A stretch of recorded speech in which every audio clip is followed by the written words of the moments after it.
Katrina Goss. We continue with our live coverage of the high-level debate of the 76th session of the United Nations General Assembly. We now go to the statements of the President of Equatorial Guinea, Teodoro Obiang Niguema. A distinct honour to introduce His Excellency Obiang President and Head of State of the Republic of Equatorial Guinea, to listen to his pre-recorded statement to this 76th regular session of the General Assembly. Thank you very much.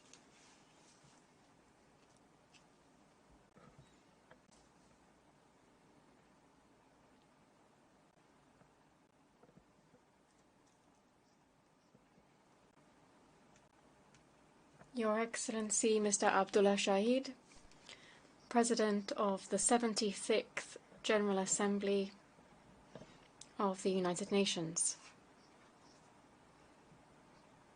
Your Excellency Mr. Antonio Guterres, Secretary General of the United Nations. Excellencies, Heads of State and Government, distinguished delegates, ladies and gentlemen.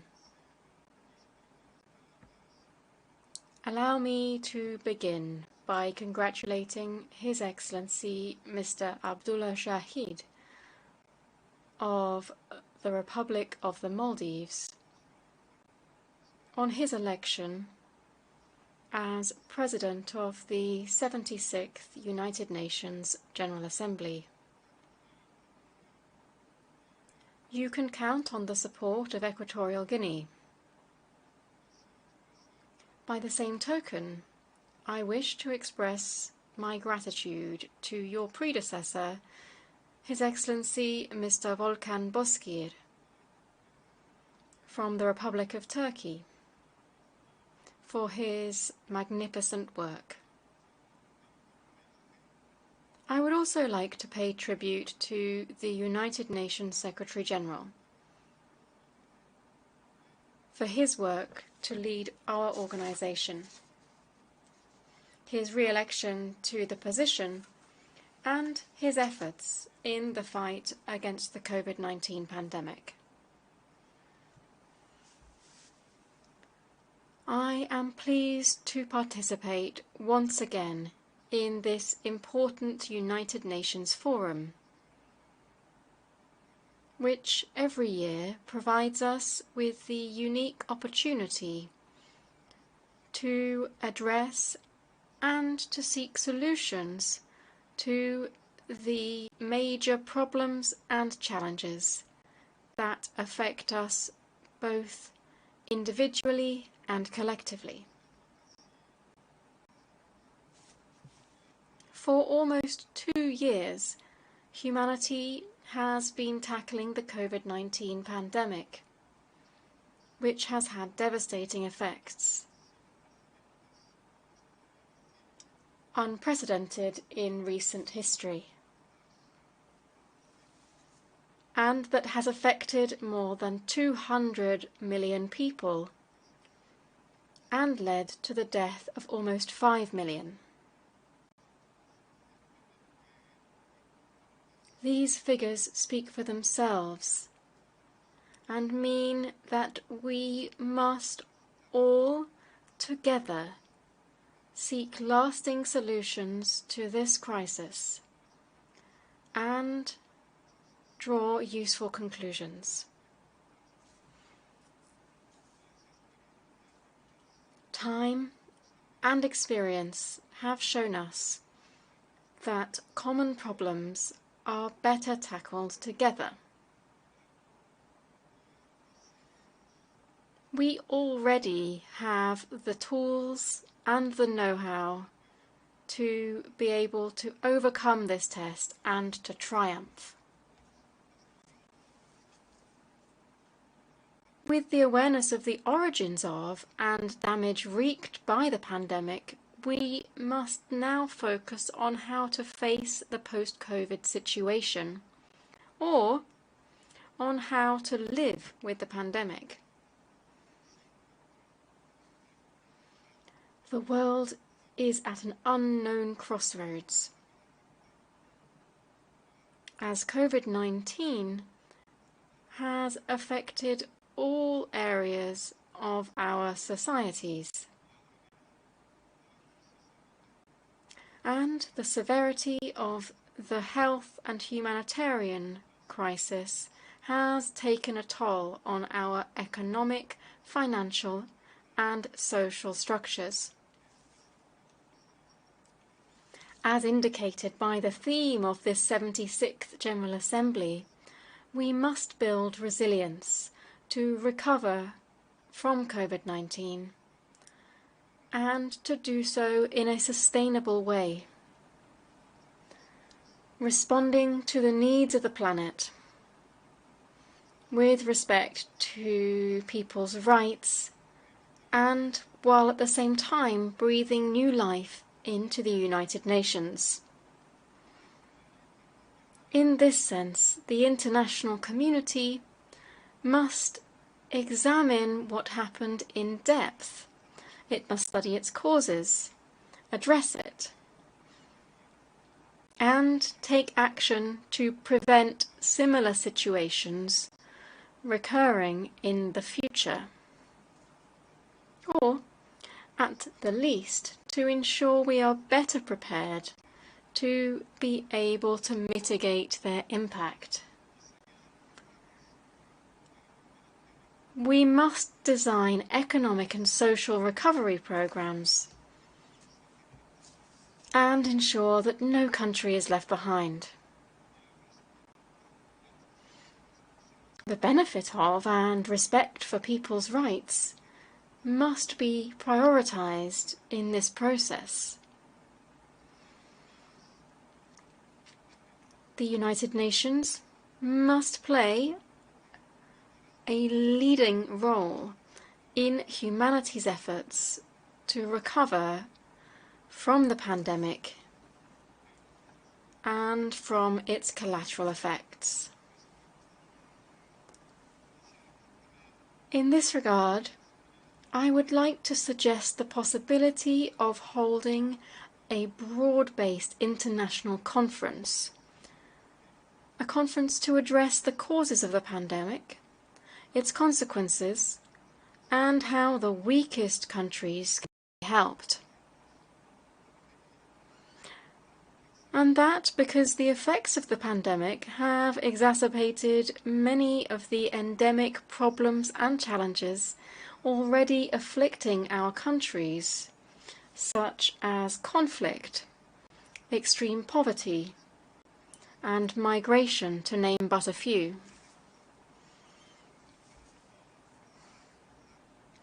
Indeed, the pandemic has heightened the economic crisis caused by the fall in the price of hydrocarbons on international markets. In the particular case of Equatorial Guinea, we have designed and rolled out policies aimed at diversifying our economy and, at the same time, trying to revitalize other sectors that are not as vulnerable nor as subject to fluctuation as hydrocarbons.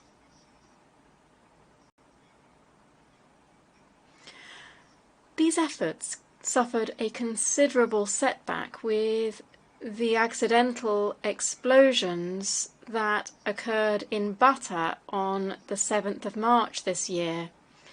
These explosions caused more than 100 fatalities, numerous injuries, as well as substantial material damage. And this substantial material damage had a very adverse impact on our country's economy.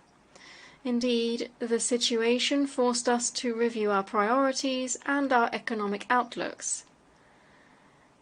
It also imposed a serious financial outlay that was not initially foreseen.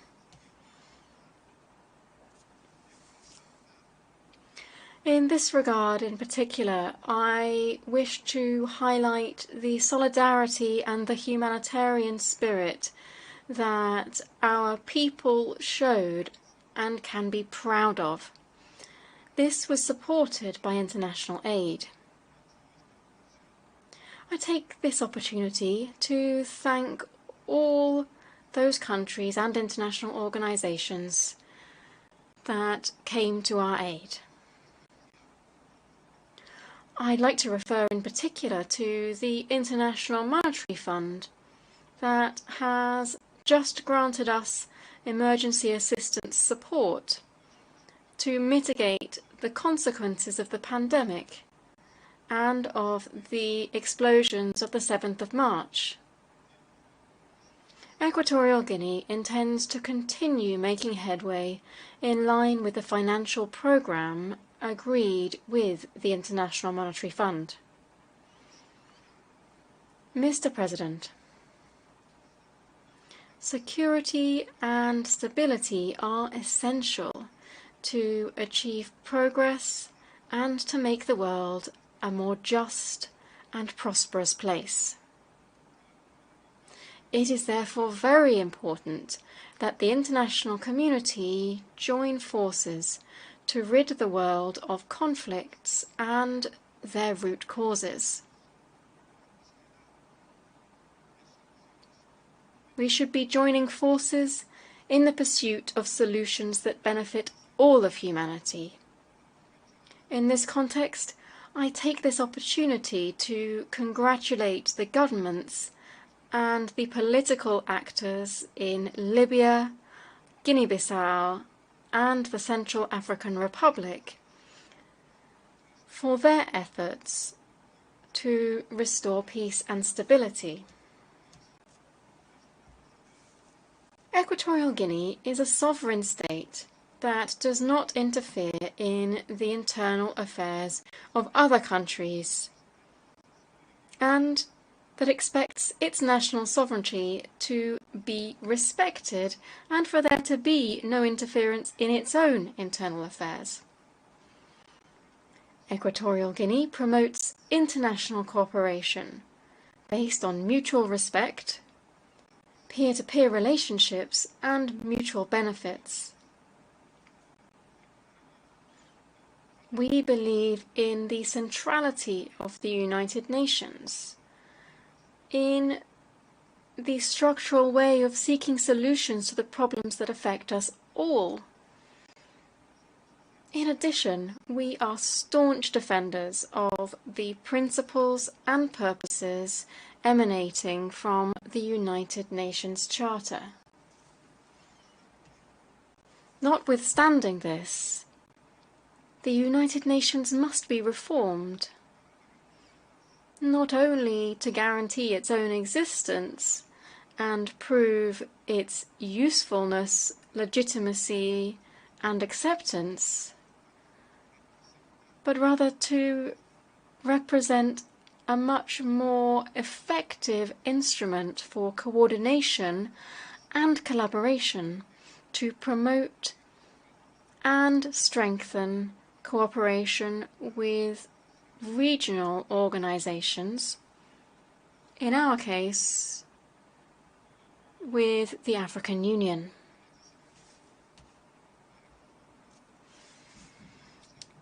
In this sense, reform of the Security Council remains urgent, and that even though this process faces incomprehensible opposition from those countries that benefit from the current status quo.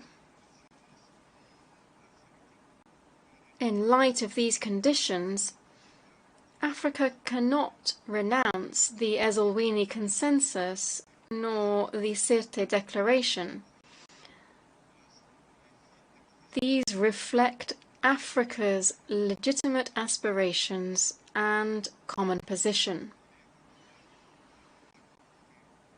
Equatorial Guinea, as a C10 member of the African Union, will continue to defend what it believes to be fair. we note with great concern the dangerous tendency of some countries to impose foreign values on other countries without taking into account their history, culture, traditions, and priorities. Democracy is a good form of governance, but it should not be imposed without taking into account the idiosyncrasy, history, and traditions of peoples. Mutual respect for diversity is the cornerstone of the peaceful coexistence of peoples. In almost all of my speeches to this General Assembly, we appeal and we try to draw attention to the situation of growing instability and insecurity that our Central African sub-region is experiencing. This is a sub-region in which transnational organised crime is threatening us and manifesting as piracy, where the Gulf of Guinea has become an unstable area that threatens the existence of coastal countries and international maritime traffic. This in turn exacerbates the economic crises facing our countries. This issue therefore deserves global attention, as was the case in the Gulf of Aden, since here too the interests of the global economy are at stake. An international event to address this situation in depth is very much required. Terrorist and mercenary activity continue to pose a serious challenge to our countries. As in previous years, and with greater persistence this year due to the delicate health situation afflicting the world in general and the Republic of Cuba in particular, Equatorial Guinea is requesting the lifting of the economic, financial and commercial blockade imposed on this kindred country. A blockade that has wrought enormous damage on the noble Cuban people. Mr. President, Mr. Secretary General, ladies and gentlemen, guaranteeing peace and security on our planet feed into the achievement of our aims for comprehensive development with unity and solidarity, harmony, and the strengthening of our cooperation. And it is in this spirit that I wish our discussions great success. These discussions are aimed at making the world a better place for present and future populations. Thank you very much.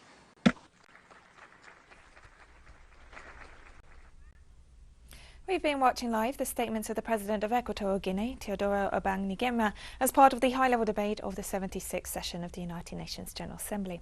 The Guinean President called on the international community to work together to ensure better preparedness ahead of future crises in the wake of COVID-19. He also called to address climate change and its effects, stressing that the economic crisis has increased the cost of renewable fuels and other initiatives in this field.